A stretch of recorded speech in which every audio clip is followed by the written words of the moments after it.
सरकार ने कहा है कि फिलहाल वायरस के साथ जीने की आदत डालनी पड़ेगी, क्योंकि जब तक कोरोना वायरस की कोई दवा नहीं निकाली जाती तब तक इसका खतरा बना रहेगा।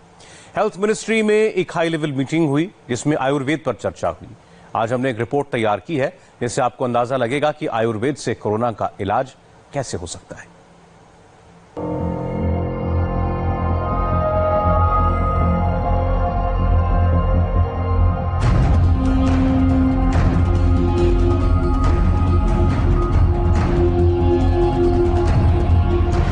एक तरफ वायरस है तो दूसरी तरफ आयुर्वेद की ये 4 औषधियां हैं। एक तरफ वैक्सीन की खोज है तो दूसरी तरफ आयुर्वेद की शक्ति है।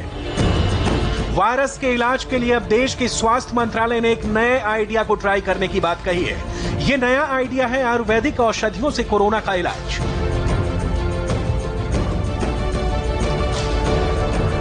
अब देश के स्वास्थ्य मंत्री आयुष मंत्रालय के साथ एक हाई लेवल मीटिंग में वायरस के इलाज के रूप में आयुर्वेद दवाओं की ट्रायल की तैयारी कर रहा है।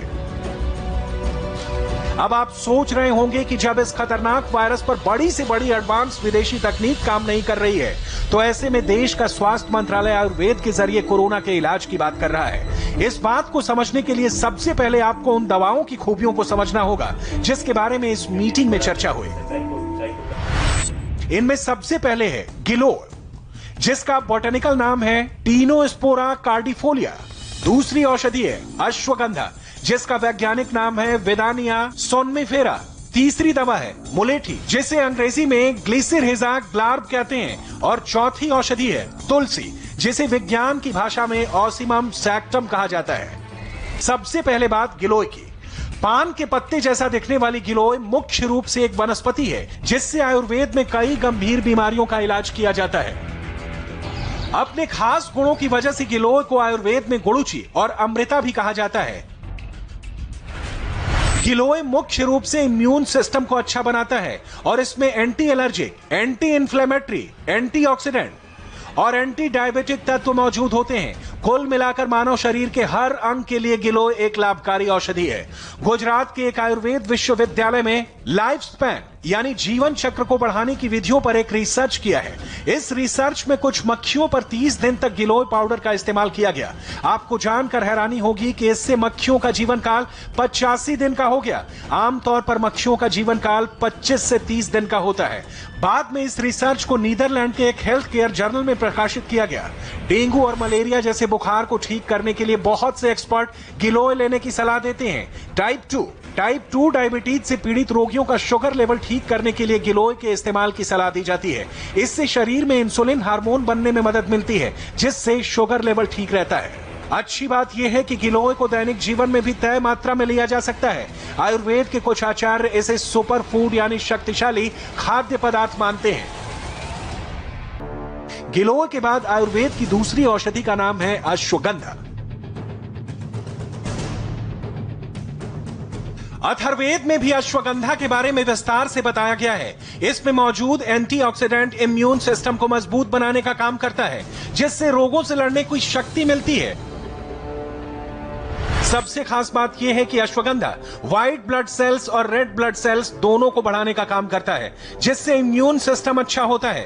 ब्लड में हीमोग्लोबिन का स्तर बढ़ाने की वजह से अश्वगंधा बैक्टीरिया और वायरस के संक्रमण से बचाव कर सकता है। इसके अलावा अश्वगंधा में नर्वस सिस्टम को मजबूत करने वाले बहुत से गुण भी पाए जाते हैं। कई रिसर्च में यह बात सामने आई है कि यह औषधि शरीर में रिएक्टिव ऑक्सीजन स्पीशीज का निर्माण करती है, यानी इससे शरीर में ऑक्सीजन की कमी दूर होती है। कोरोना के ज्यादातर मरीजों में देखा गया है कि उनके शरीर में संक्रमण की वजह से ऑक्सीजन की कमी होने लगती है जिसकी वजह से मरीजों की जान खतरे में आ जाती है। इस वजह से कोरोना से बचाव करने वाली औषधि के रूप में अश्वगंधा के इस्तेमाल करने की चर्चा है। आयुष की कुछ दवाइयां जैसे अश्वगंधा है। अश्वगंधा के बाद तीसरी औषधि है मुलेठी, जिसे संस्कृत में यष्टि मधु भी कहा जाता है क्योंकि स्वाद में ये थोड़ी मीठी होती है और गले से जुड़े रोगों में बहुत अच्छा काम करती है। यही वजह है कि कोरोना के इलाज में इस औषधि की चर्चा भी हो रही है क्योंकि कोरोना वायरस के लक्षण की शुरुआत गले के खराश से होती है। भारत में आमतौर पर पान की दुकानों और आयुर्वेदिक दवा स्टोर पर मुलेठी आसानी से मिल जाती है। मुलेठी में विटामिन बी और विटामिन ई भरपूर मात्रा में होता है। इसके अलावा ये फास्फोरस, कैल्शियम और आयरन का बहुत अच्छा सोर्स है, जिससे शरीर में रोग प्रतिरोधक क्षमता पैदा होती है। मुलेठी में एंटीऑक्सीडेंट, एंटीबायोटिक, प्रोटीन और ग्लिसराइजिंग एसिड भी पाए जाते हैं, जो इम्यून सिस्टम के साथ आंखें, मुंह और गले के उपचार में काम करती है। आयुर्वेदिक दवा के रूप में अब आपको उस औषधि के बारे में बताते हैं जो एक पूजनीय पौधे के रूप में देश के लोग अपने घरों के आंगन और बालकनी में लगाते हैं। इस पौधे का नाम है तुलसी, जिसे आयुर्वेद में इम्यून सिस्टम को दुरुस्त बनाने का भंडार माना जाता है।